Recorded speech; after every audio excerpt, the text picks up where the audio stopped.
Olá, tudo bem? Seja bem-vindo, seja bem-vinda a uma nova aula do nosso curso de Direito Ambiental.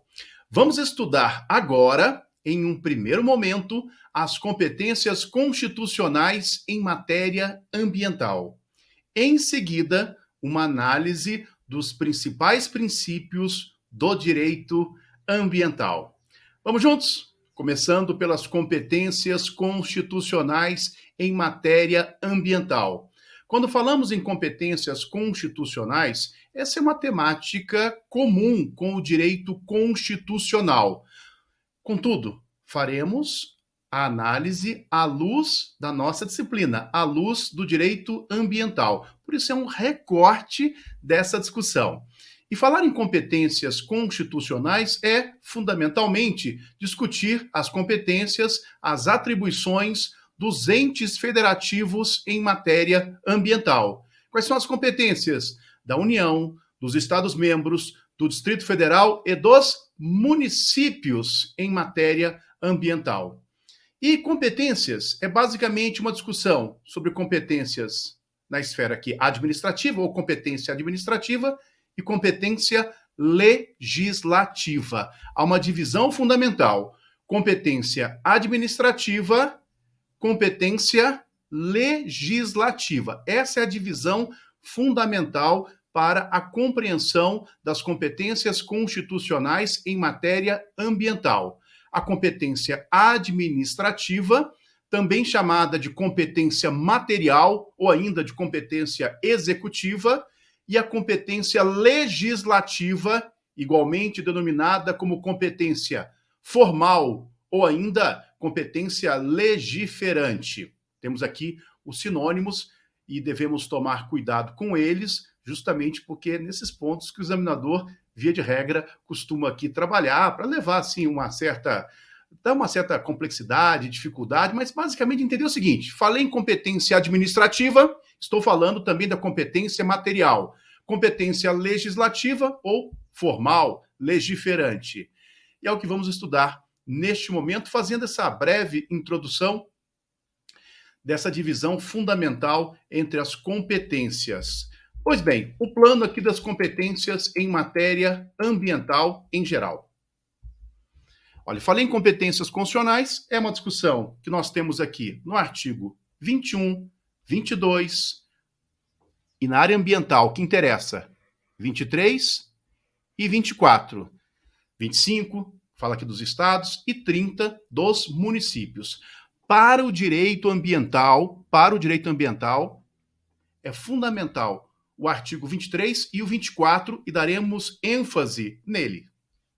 Ou melhor, neles, no plural. Competências da União, artigos 21 a 22, competência administrativa comum, artigo 23, competência legislativa concorrente, do artigo 24, e a competência dos municípios, o artigo 30. Embora a nossa ênfase esteja nos artigos 23 e 24, sobretudo, é importante que saibamos, ainda que em largas pinceladas, sobre o artigo 21 e o artigo 22, porque em provas é muito comum o examinador trabalhar a literalidade, ele pedir que o candidato saiba a divisão, a distribuição de competências entre os entes federativos. E aí ele vai usar as expressões exclusiva, privativa, competência comum, concorrente, para confundir o candidato. Então, a minha dica de imediato para você é que faça aqui uma leitura e sempre ficando atento a essas palavrinhas que configuram o tipo, a espécie de competência. Farei agora a leitura com você do artigo 21, que é administrativo, né, a competência administrativa, e o artigo 22, que é a competência legislativa. Ambas aqui da União. Vem comigo. A competência exclusiva do artigo 21. É interessante notar que quando eu falo aqui em competência exclusiva, aqui é a administrativa. A administrativa do artigo 21 da Constituição. E você vai reparar que sempre tem um verbo. Começa com um verbo a competência aqui administrativa. Voltando aqui, então é competência exclusiva da União instituir Sistema Nacional de Gerenciamento de Recursos Hídricos e definir critérios de outorga de direitos de seu uso. Nós temos a Lei 9.433 de 1997, que é a lei que instituiu a Política Nacional de Recursos Hídricos. O Sistema Nacional de Gerenciamento de Recursos Hídricos está na Lei da Política Nacional de Recursos Hídricos.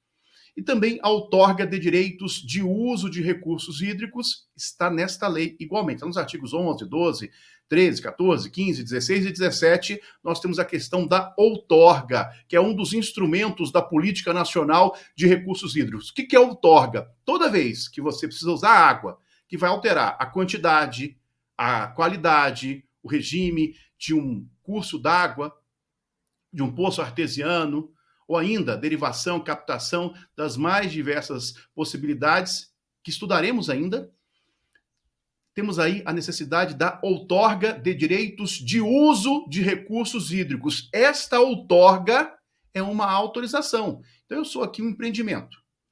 Sou aí uma empresa, uma indústria, ou ainda na agricultura, preciso fazer a captação, a derivação de um corpo d'água. Preciso ter outorga. Se afetar a quantidade, a qualidade desse curso d'água, é necessário que este empreendedor, aí que está no sistema produtivo, ele solicite a outorga junto ao órgão competente. No âmbito federal, nós temos a ANA, a Agência Nacional de Águas. A ANA, que é uma agência reguladora, ela é responsável pelos rios federais. E, claro, tem também no âmbito estadual. De acordo com a sua prova, você vai identificar aqui se no seu edital consta ou não no que se refere a recursos hídricos, a outorga, não só nos rios federais, mas também nos rios estaduais. Tudo bem? Então é competência exclusiva da União, essa é a administrativa, essa competência, no que se refere ao Sistema Nacional de Gerenciamento de Recursos Hídricos e a outorga, os critérios de outorga de direitos de uso de recursos hídricos, só para você já visualizar esses institutos. Vamos voltar? Também, instituir diretrizes para o desenvolvimento urbano. Ó, diretrizes para o desenvolvimento urbano, inclusive habitação, saneamento básico e transportes urbanos. Aqui também é explicativo, desenvolvimento urbano, nós temos mais de 5.570 municípios no nosso país, as diretrizes cabe à União, diretrizes à União, habitação, saneamento básico, e nós temos aqui os programas de moradia, temos a lei de saneamento básico, dentre outros pontos. Continuando aqui na competência exclusiva. 23. Explorar os serviços e instalações nucleares de qualquer natureza e exercer monopólio estatal sobre a pesquisa, a lavra, o enriquecimento e reprocessamento, a industrialização e o comércio de minérios nucleares e seus derivados, atendidos os seguintes princípios e condições. Quais são eles? Quais são os princípios e condições? O que eu vou destacar com você, tem vários, né? É esse daqui, ó. Tem A, B, C e D, mas eu vou destacar o D. A responsabilidade civil por danos nucleares independe da existência de culpa. Como eu disse, é um recorte na área ambiental. E aqui, no artigo 21, inciso 23, a linha D, nós temos a responsabilidade por danos nucleares, que independe da existência de culpa. Quando nós falamos que independe da existência de culpa, trata-se de responsabilidade objetiva. Aliás, em matéria ambiental, a responsabilidade civil, atenção, civil, é objetiva. Basta o nexo de causalidade entre a conduta e o resultado danoso. Nexo causal. Desde 1981, quando foi editada a Lei 6.938 de 1981, a lei que instituiu a Política Nacional do Meio Ambiente, lá no seu artigo 14, parágrafo 1º, que a responsabilidade civil em matéria ambiental é objetiva. E aí uma dica para evitar alguma surpresa na sua prova. Eu cheguei a ver já a questão que dizia assim, olha, a responsabilidade civil em matéria ambiental, responsabilidade civil, em matéria ambiental é objetiva desde a Constituição de 1988. Não, é desde a edição da Política Nacional do Meio Ambiente. Agora, se pedir por danos nucleares, fique atento aqui ao artigo 21, inciso 23, a linha D. Certinho? Vamos continuar? Agora, a competência legislativa do 22, que é privativa. Privativa que pode passar aqui por lei complementar para os estados. Ó, privativa. Artigo 22 da Constituição. Legislativa. Compete privativamente à União. Aqui está muito claro. Ó, legislar. Legislar. Inciso de número 4. Sobre águas, energia, informática, telecomunicações e radiodifusão. 12. Jazidas, minas, outros recursos minerais e metalurgia. E 26, atividades nucleares de qualquer natureza. Evidentemente que pode ser passado alguma dessas competências para os Estados-membros mediante lei complementar, como está no parágrafo único do artigo 22 da nossa Constituição. Então, artigo 21 e 22. 21, competência administrativa, 22, competência legislativa. Agora, vamos adentrar nas discussões sobre os artigos mais importantes em matéria ambiental. Nós temos aqui o artigo 23, que é a competência administrativa ou competência material, que ela é comum. Quem é que tem que proteger o meio ambiente e combater a poluição em qualquer de suas formas? Preservar a flora, a fauna, as florestas? Todos os entes federativos, todos. União, Estados-membros, Distrito Federal, municípios, todos devem proteger o meio ambiente. Esse artigo 23, que faremos a leitura neste momento, vem comigo, olha, é competência comum da União, dos Estados, do Distrito Federal e dos municípios. Inciso de número 3. Proteger os documentos, obras e outros bens de valor histórico, artístico e cultural, os monumentos, as paisagens naturais notáveis e os sítios arqueológicos. Aqui nós temos o meio ambiente cultural. 6. Proteger o meio ambiente e combater a poluição em qualquer de suas formas. E 7. Preservar as florestas, a fauna e a flora. É importante destacar que aqui eu apontei alguns incisos. O 3, o 6 e o 7, que são ambiental. Mas eu posso pegar outros, ampliar um pouquinho. Você tem aqui o 8, o 9, o 11, que pegam questões urbanísticas, que pegam também com relação à fiscalização. Há outros dispositivos. Eu estou focando aqui no ambiental. Por isso, a importância de você efetuar uma leitura que não será exclusivamente para a nossa disciplina. Será importante para o direito urbanístico, será importante para o direito constitucional, para o direito administrativo. Discussão de competências é comum a várias disciplinas. Mas no ambiental, há ênfase nos incisos 3, 6 e 7. Aqui o que nós temos? Aquilo que a doutrina chama de federalismo cooperativo. Federalismo cooperativo. Ou a cooperação entre os entes federativos em matéria ambiental. Compete à União, aos Estados-membros, ao Distrito Federal e aos municípios. E aí você pode dizer assim, bom, Fabiano, se todos podem, não vai dar confusão? Quem responde isso é a própria Constituição. Olha o parágrafo único do artigo 23. Leis complementares fixarão normas para a cooperação entre a União e os Estados, o Distrito Federal e os municípios, tendo em vista o equilíbrio do desenvolvimento e do bem-estar em âmbito nacional. Bom, o que nós temos aqui que nos interessa? Lei Complementar 140 de 2011. A Lei Complementar 140 de 2011, ela regulamentou o artigo 23, os incisos 3, 6 e 7, bem como o parágrafo único. Então, nós já temos a Lei Complementar 140, dividindo aqui. Não sei se a palavra certa seria dividido, mas seria assim, fazendo atribuição aos entes federativos, ou definindo atribuições das ações administrativas para a União, os Estados-membros, DF e municípios.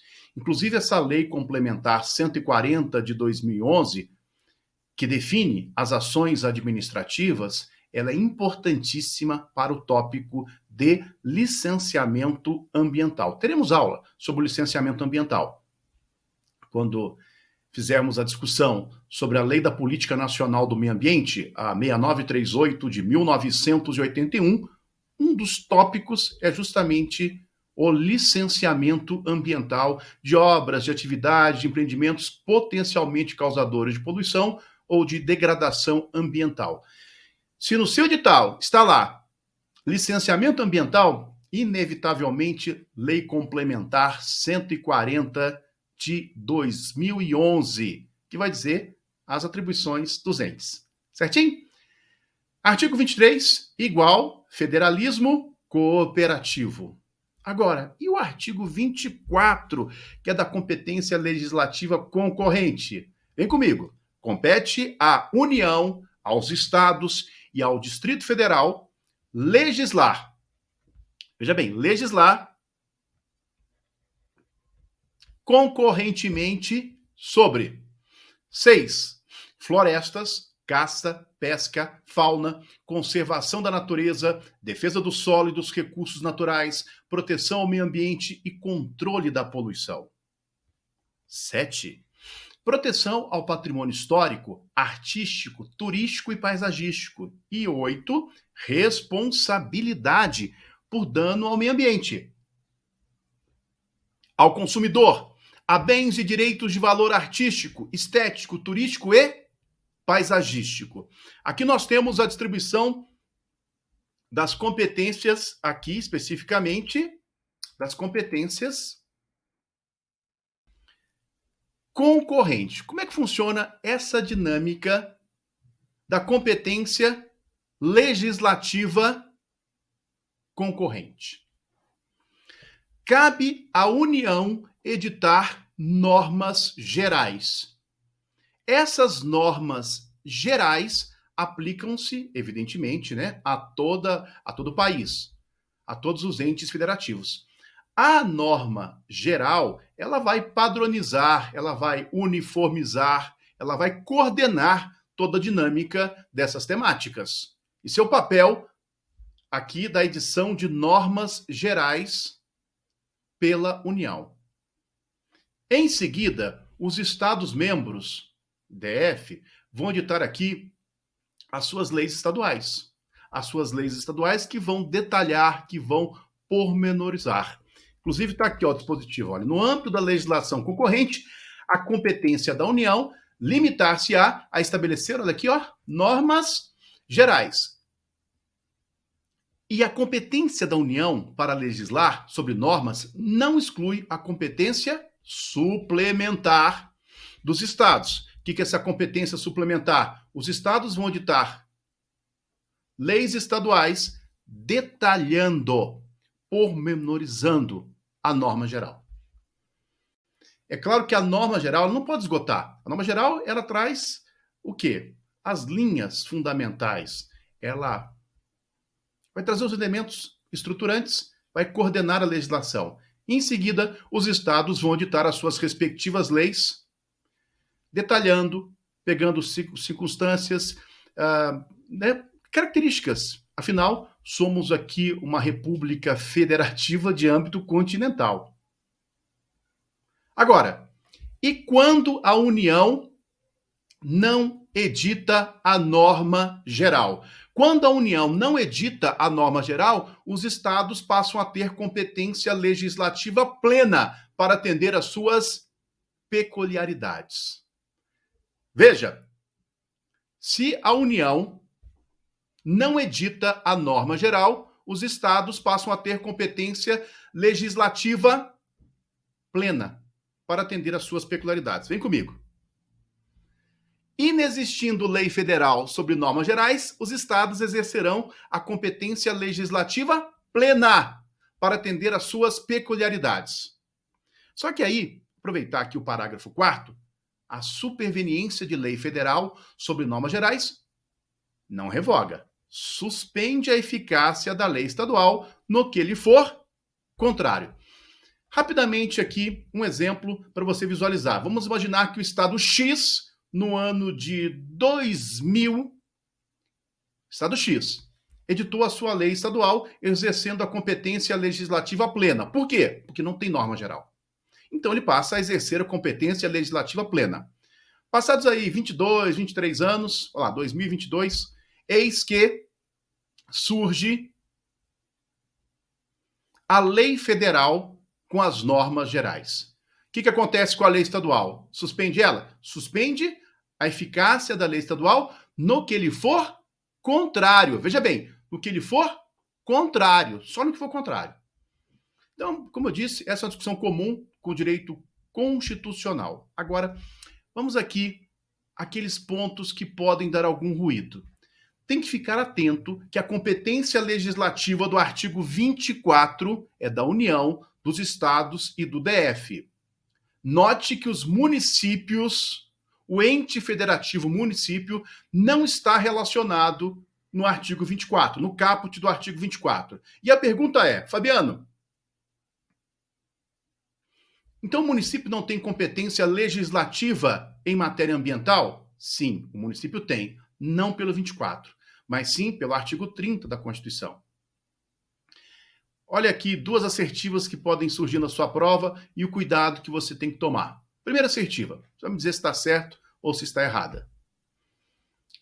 Tem competência legislativa em matéria ambiental pelo artigo 24, a União, os estados e o Distrito Federal. Ponto.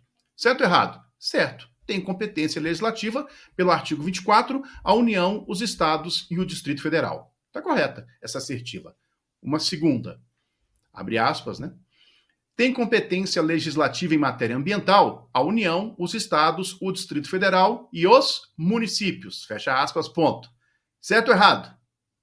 Certo também. Mas como, Fabiano, municípios? Sim.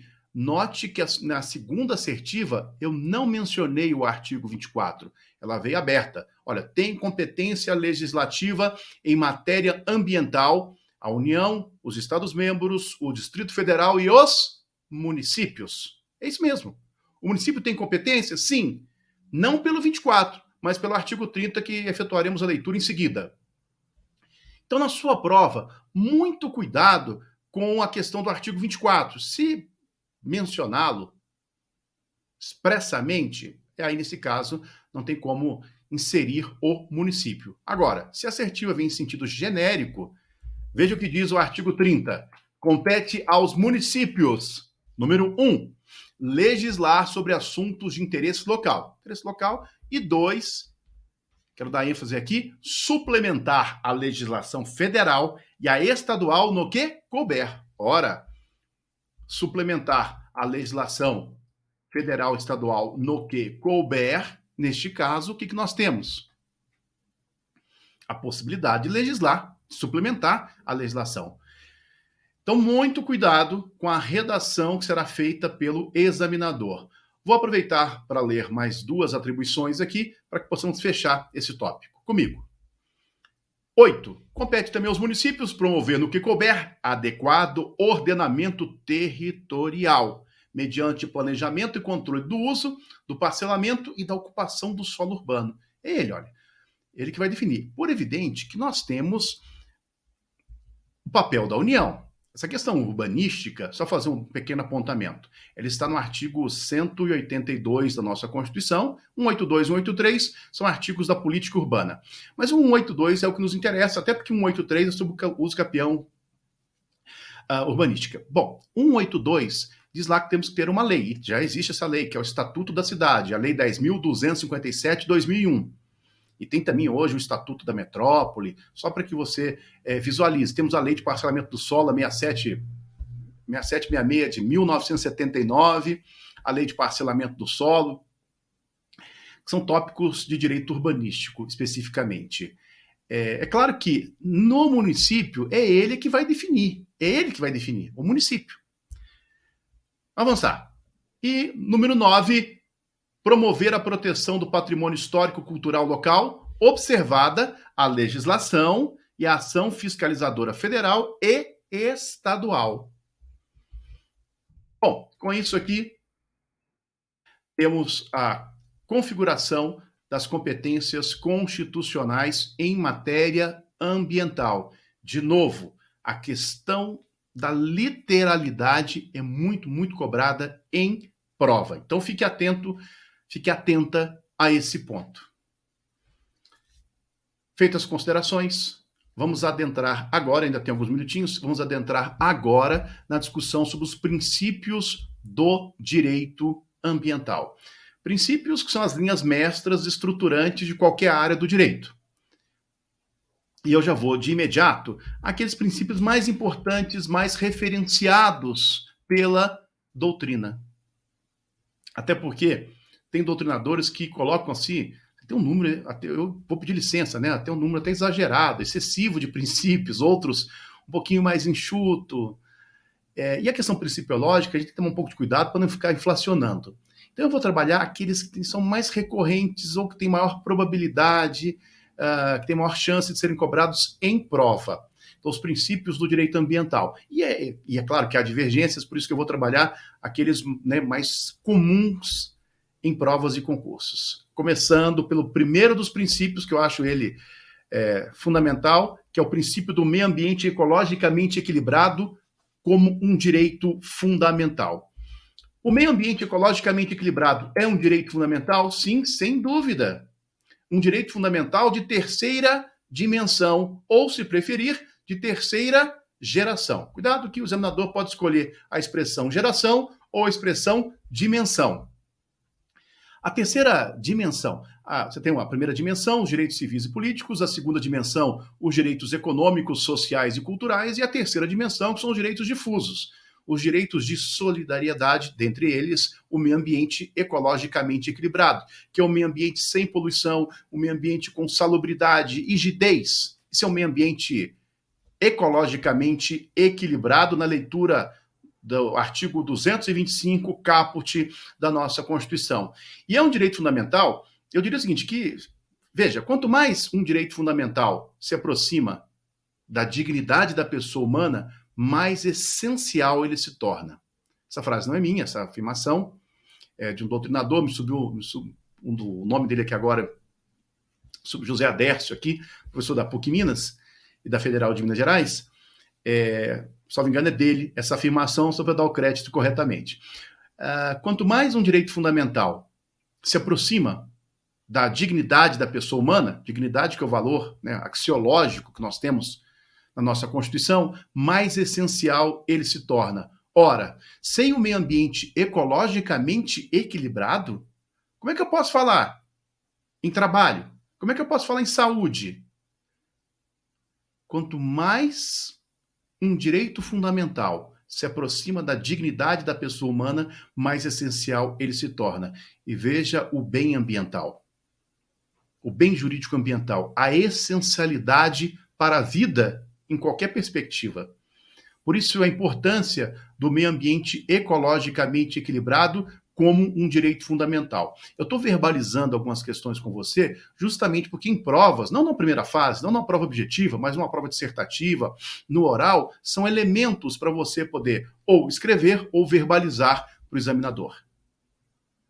E que vão auxiliar. Tanto que, se você for ver o caput do artigo 225, lá, todos têm direito ao meio ambiente ecologicamente equilibrado, bem de uso comum do povo e essencial à sadia qualidade de vida. Só tem sadia qualidade de vida quando eu tenho um meio ambiente ecologicamente equilibrado. Direito de terceira dimensão. Avançando um pouquinho aqui, ainda nesse princípio, só para que nós tenhamos aqui. Onde é que ele aparece? Olha, já disse, já mencionei, ele aparece no caput. Ó. Todos têm direito ao meio ambiente ecologicamente equilibrado. Está no caput. E nós temos também um documento importante, até um documento que ele é principiológico, que é a Declaração do Rio de 1992. A Declaração do Rio de Janeiro, de 1992, ela traz princípios. E olha, nesse sentido, princípio 1 da Declaração do Rio. Na ECO 92, na Rio 92, tivemos essa Declaração do Rio de Janeiro sobre meio ambiente e desenvolvimento. No princípio 1 diz lá, os seres humanos estão no centro das preocupações com o desenvolvimento sustentável.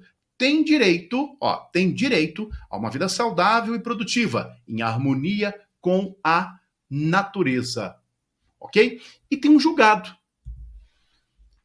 Olha o que diz o Supremo Tribunal Federal. O direito à integridade do meio ambiente, típico direito de terceira geração. Isso aqui é um julgado antigo. Ele fala terceira geração. Constitui prerrogativa jurídica de titularidade coletiva, refletindo, dentro do processo de afirmação dos direitos humanos, a expressão significativa de um poder atribuído, não ao indivíduo identificado em sua singularidade, mas, num sentido verdadeiramente mais abrangente, a própria coletividade social. Portanto, nós temos aqui o meio ambiente ecologicamente equilibrado como um direito fundamental. Isso é tido aqui por muitos como um princípio. E como tal, estruturante, fundamental. Toda interpretação ambiental, ela passa pelo meio ambiente ecologicamente equilibrado. Tanto no momento de você ter aqui a questão legislativa, ou melhor, a elaboração legislativa, quanto a aplicação administrativa, devem se atentar para o meio ambiente ecologicamente equilibrado. Direito fundamental de terceira dimensão, prerrogativa coletiva, que podemos aqui exigir este meio ambiente.